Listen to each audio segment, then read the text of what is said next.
So we've got carbon versus alloy. Carbon versus alloy. If you got, I mean, most of my audience don't have the disposable income that I have. I'm earning doctor's wages, I'm making YouTube videos and selling ebook. I have the disposable income. I've got no kids, I've got no debt, nothing.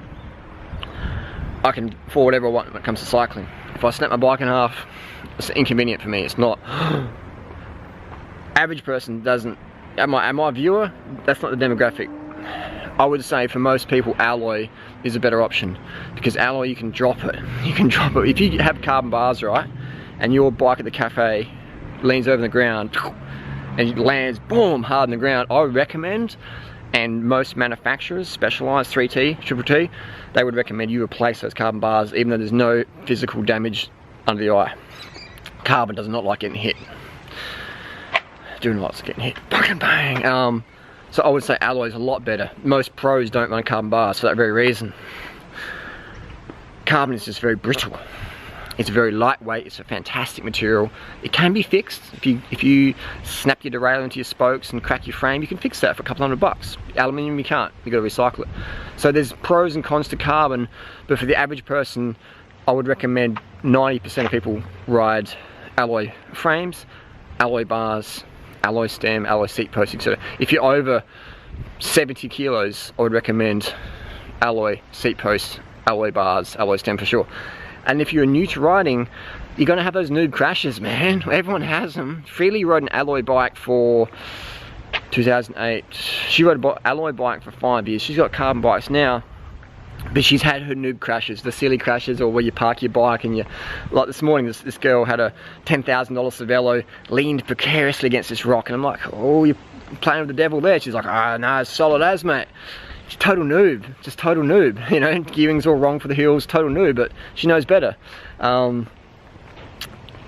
People just learn the hard way sometimes, don't they? That was the same rock. I remember this guy turned up, it's top of Norton Summit, at the drink station there. I remember a few years ago, this guy had his brand new S-Works, almost first ride, it's like crisp, brand new out of the box.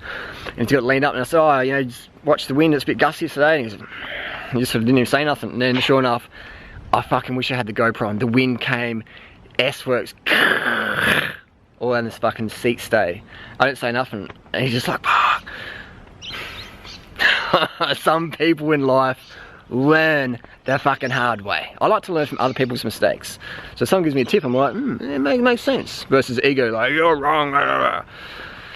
It's a fine line, isn't it? Anyway, so I would recommend carbon for people with extra money. It doesn't make any difference in performance as well.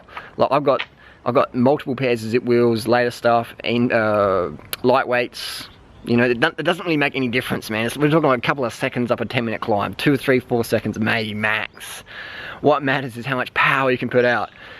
So I would recommend the best money you can spend is get a power meter, get a little Garmin, get a power meter. So if your choice between alloy bike versus carbon, I'd say go the alloy version, because it's going to be cheaper, because carbon just, it sells more money, because people want, oh, it's carbon, must be better, it's not better. And they buy that thinking they're going to be better riders, but nah, doesn't make shit or difference. My fastest times at Norton Summit, I've done that video, man, the $500 read versus my top of the line carbon bike with lightweights. There's fuck all in it. If you're at the point in Strava and every second counts, then yeah, go for every gram. It's going to cost you, but you're better off, man, getting a power meter. 100%. Get a power meter, alloy bike, alloy rims, etc. A lot more durable. Carbon, it can be repaired. It's fractures easier. I'd stay away from carbon bars.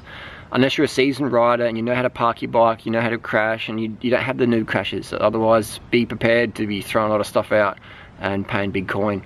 But if money's not an option, then blast it, mate. Get a $10,000 bike, just blast it, whatever's. Otherwise, the $1,500 road bike, $2,000 road bike these days in 2015, 2016 is really, really good. There's not much in between a $2,000 road bike and a $10,000 road bike, other than paint job, looks, and a bit of wank factor at the cafe. There you go, the news that not many people are going to tell you, because I'm not selling your bikes, am I? I'm not selling nothing, I'm telling the truth. Actually, I sell an ebook, but get a copy of my ebook. Actually, my cycling buyer's guide talks about it in more detail. So if you want to buy something, that book's going to save you a lot of hassle. Get a power meter, above all, man. I've got a $500 bike, my Reed Osprey. It's got a fucking $1,000 power meter on it, alright? You know, the power meter's twice the value of the bike. But I'm still flogging motherfuckers on $15,000 Pinarellos.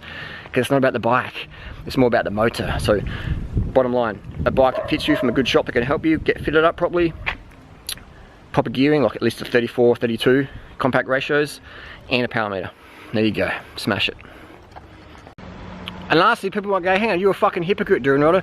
You've got all these carbon bling bikes, what are you talking about? If you don't need carbon, why you got it? Mate, I don't have kids, what the fuck else am I going to spend my money on?